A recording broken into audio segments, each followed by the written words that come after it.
नमस्कार, मी कौस्तुभ शेलार केळफा या आपल्या इन्स्टा हँडलमध्ये आपले स्वागत करतो। आज पुन्हा एकदा एक भयकथा ही सत्य घटनेवर आधारित आहे ती तुमच्यासाठी घेऊन आलोय आणि ही कथा आहे उल्हासनगर मधली 2000 साली घडलेली। उल्हासनगरच्या एका चाळीमध्ये रुपाली नावाची एक मुलगी राहायला आली।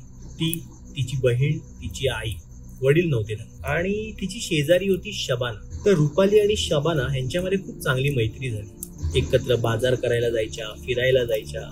त्या दिवशी शबाना रुपालीला म्हणाली, चल आपण खदानीवर कपडे धुवायला जाऊया।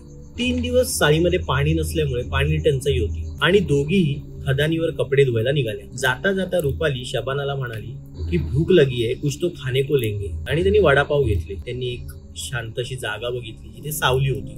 तिथे ते वडापाव खायला बसले आणि दुपार असल्यामुळे जास्त गर्दीही नव्हती। जसा रुपालीने वडापाव तोंडात टाकला तसा तसा पाठी खेचला गेला। तेव्हा तिला पहिल्यांदा काय वाटलं नाही। दुसऱ्यांदा पुन्हा एकदा तिने वडापाव खाण्याचा प्रयत्न केला तरी तिचा हात खेचला गेला। मग तेव्हा तिने शबानाला सांगितलं। ती हसली आणि तिसऱ्यांदा वडापाव तिने तोंडात टाकणार तो असा फेकला गेला आणि खाली पडला। तेव्हा शबाना बोलली, अरे वो झूठा अभी मत उठा। तर रुपाली तिला म्हणाली, जाऊन दे, त्याला पैसे पडतात, खाते मी। आणि तिने तो वडापाव उचलला आणि चौथ्यांदा तिने तो व्यवस्थित खाल्ला। त्यानंतर त्यांनी कपडे धुतले आणि ते घराकडे निघाले। रात्री अचानक चाळीमध्ये आरडाओरडा झाला, त्यामुळे सर्वच उठले। शबानाही घराच्या बाहेर आली। बघते तर काय, रुपाली एका गरोदर बाईच्या आवाजात मोठमोठ्याने बोलत होती, मैं प्रेग्नेंट हूँ, मुझे बचाओ, मेरा बच्चा। आणि अचानक तिने पुरुषाच्या आवाजात बोलायला लागली।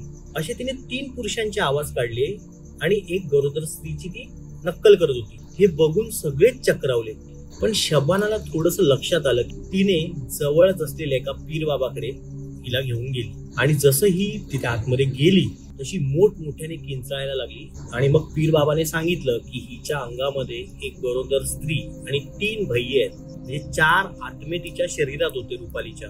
मग त्यांनी तिच्यावरना झाडपुशी काय ती केली आणि त्याच्यानंतर तिला घरी आणलं गेलं। 2-3 दिवस ती व्यवस्थित होती। पुन्हा 4थ्या दिवशी तोच प्रकार घडला आणि ती त्याच आवाजात बोलत होती, मला मारतायत, मुझ पे रेप हो रहा है।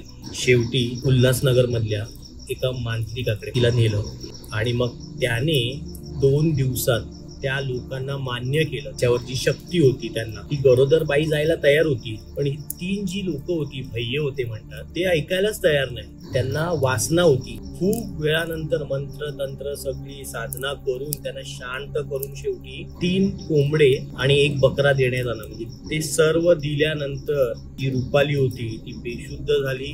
1 दिवसाने वाटते शुद्ध आली। त्यानंतर तिला कधीच त्रास झाला नाही, तिचं लग्न झालं, आज तिचा संसार चांगला आहे।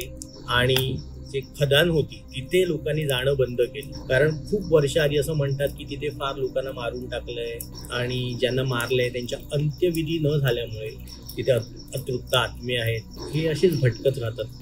तर तुम्हाला ही गोष्ट कशी वाटली मला नक्की कमेंटवर कळवा आणि पुढच्या शनिवारी पुन्हा एकदा एक नवीन सत्य घटनेवर आधारित भयकथा तुमच्यासाठी घेऊन येईन। तोपर्यंत वाचत राहा, आनंदी राहा, हसत राहा।